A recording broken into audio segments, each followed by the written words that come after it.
I didn't plan on staying late that Friday night. The office had already emptied out, lights dimmed, desks abandoned like everyone had silently agreed that the week had taken enough from them.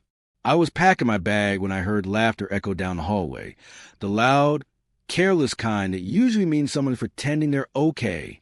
That's when I saw Ethan Parker. He was sitting alone near the vending machines, his jacket on the floor, phone face down in his lap, a half-empty bottle rolling slightly under his foot. His eyes were glassy, unfocused, like he was somewhere far away even though his body was still here. "Hey, man," I said gently. "You good?" He looked up slowly and smiled, not a real smile, just the kind people use to end conversations. "Yeah," he said, "I'm always good." But he wasn't. I'd known Ethan for 3 years. Not close friends, just work friends. Coffee chats, elevator jokes, complaints about deadlines. He was reliable, quiet, the guy who never caused trouble, which is why seeing him like this felt wrong. "Who's taking you home?" I asked. He shrugged. "I'll figure it out." That answer scared me more than the bottle did. Outside, rain tapped softly against the windows, the kind that blurs streetlights and makes everything feel heavier. I thought about leaving. It would have been easy, but something in me refused to walk away. "Give me your keys," I said. He laughed. "You sound like my mom." "Good," I replied. "She sounds smart." The drive was quiet. Ethan stared out the passenger window while the city slid past us in reflections of red and gold. After a few minutes, he spoke, barely above a whisper. "My dad used to drive me like this." I didn't interrupt. "He died 6 months ago," he continued. "Brain aneurysm. No warning. Just gone." His hands clenched together. I didn't cry at the funeral. Everyone thought I was strong. Truth is, I just didn't know how. When we reached his house, a small place on the edge of town, the porch light flicked on before we even parked. The front door opened. A woman stepped outside. Linda Parker. She looked tired in a way sleep can't fix.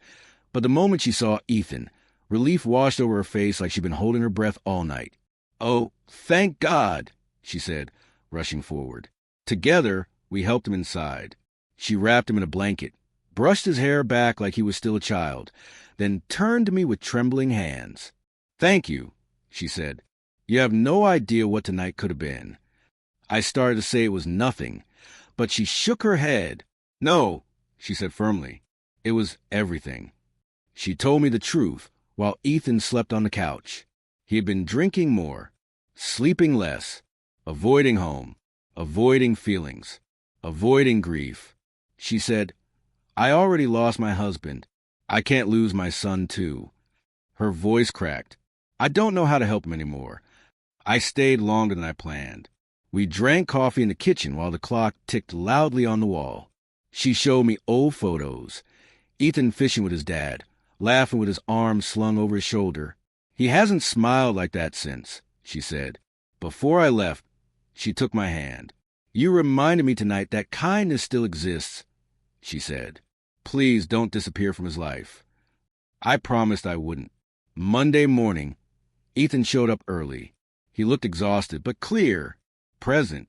He stopped by my desk. "My mom told me what you did," he said quietly. "I don't remember much, but I remember you staying." I nodded. "That's what people do." He swallowed hard. "I called a therapist," he said. "First appointment this week." That was the moment I realized something important. Sometimes saving someone's life doesn't look dramatic. Sometimes it looks like staying when everyone else leaves. Sometimes it's just a ride home. Weeks passed.